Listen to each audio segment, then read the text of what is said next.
All right, let's talk about what actually makes a team great. And I mean the real science behind it. We're going to move way past the trust falls and all that generic advice and look at the evidence-based principles that can really unlock a team's true potential. I mean, have you ever been on a team that just didn't click? We've all been there, right? The team that just spins its wheels, constantly misses deadlines, or is just, so frustrating to be a part of. And look, the research shows this isn't just you. Teams in big organizations fail all the time, sometimes every single day. So what's the secret? What really separates the teams that thrive from the ones that are barely surviving? Okay, so to figure that out, we've got to understand what the real problem is here. And it's not a lack of trying. I mean, companies pour tons of time and money into making their teams better. The real issue is how they're trying to do it. You know, the problem isn't that there's a lack of advice out there. It's the opposite. The whole landscape is just cluttered with all these random, piecemeal solutions.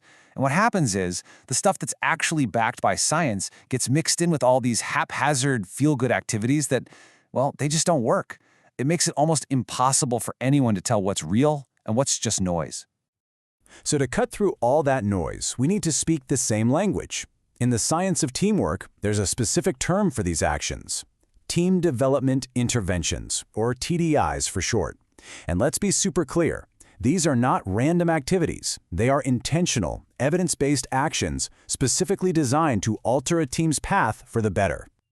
Okay, so if we're going to use these TDIs the right way, we need a simple model, a basic framework that helps us see how any team really operates like a system. And that's where the input, process, output, or IPO model comes in. It's a really powerful but simple way to see how all the pieces fit together. Honestly, the easiest way to think about it is like baking a cake.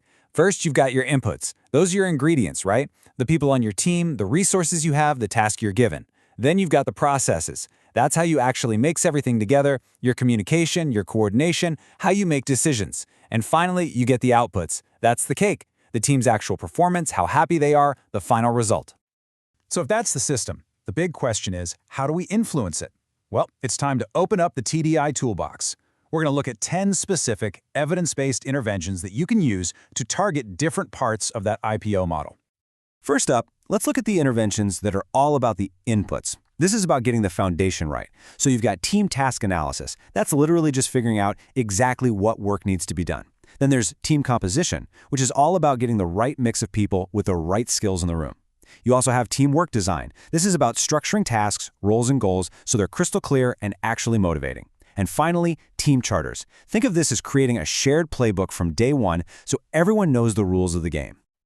All right, next up, we've got interventions for the process and output stages. Team performance monitoring is pretty much what it sounds like. It's like the team's dashboard, giving you real-time data on how you're actually doing. And then you've got team debriefs. You might know them as after-action reviews. This is where the magic happens, where the real learning kicks in. It's a structured way to reflect. And get this, one major study found that this single practice can boost team performance by an average of 25%. That is huge. And then there are the multifaceted power tools. These are the interventions that influence the entire system, from inputs all the way to outputs. And chances are you've probably heard of these, but they're also some of the most misunderstood tools in the entire kit. Okay, this is a big one. It is absolutely critical to understand the difference between team building and team training. They are not the same thing.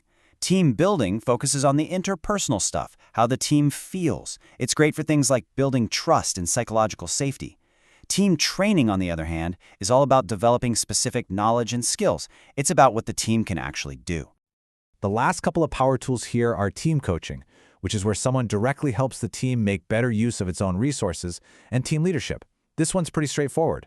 It's all about setting a clear direction and organizing the team to get there. Both of these are incredibly powerful levers for change. Okay, so now you've got a toolbox with 10 different tools, which is great, but it can also be a little overwhelming, right? How in the world do you pick the right one? Well, the key is to make a mental shift. You have to stop just looking for solutions and start thinking like a diagnostician.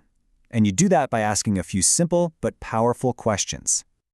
First question, what is the actual specific problem we're trying to solve? And I mean really specific. Is it that roles aren't clear? Is communication breaking down? Is there a lack of trust? You have to target a real specific need for an intervention to have any chance of working. Second, why is this necessary right now? Think about it. Are you being proactive, trying to set a team up for success before they even start? Or are you being reactive, trying to fix a problem that's already popped up and is hurting performance? The why really matters. Next up, who should be involved? Is this something the team can and should handle on their own? Does a leader need to get involved? Or maybe you need to bring in an expert from the outside for a fresh, objective perspective. And this one is so important. When is the right time? I think this is probably the most overlooked question of all. It makes no sense to do a team charter 6 months into a project. That's a day one activity. A debrief is totally useless until after the team has actually done something. When it comes to this stuff, timing really is everything. And the last question, how are you going to implement this with intention? A TDI that actually works is systematic, it's purposeful, it's not just some random event you throw on the calendar because, hey, it seemed like a good idea at the time. See, when you start asking all these questions, it lets us build a much more dynamic, a much more integrated model for how teams develop. We can actually level up from that simple linear model we started with. And that brings us to the input, mediator, output, input model. You'll hear it called the IMOI model. The big change here, the key evolution, is that last I. It stands for the feedback loop. It means the team's outputs, both the good and the bad, don't just disappear. They circle back around and become the new inputs for the next performance cycle. This turns team development into a continuous, always-on process. So the whole goal, really, is to use this loop to match the right intervention to your team's specific need at any given moment. Are they struggling and you need to improve things? Are they doing pretty well, and your main job is just to sustain that performance?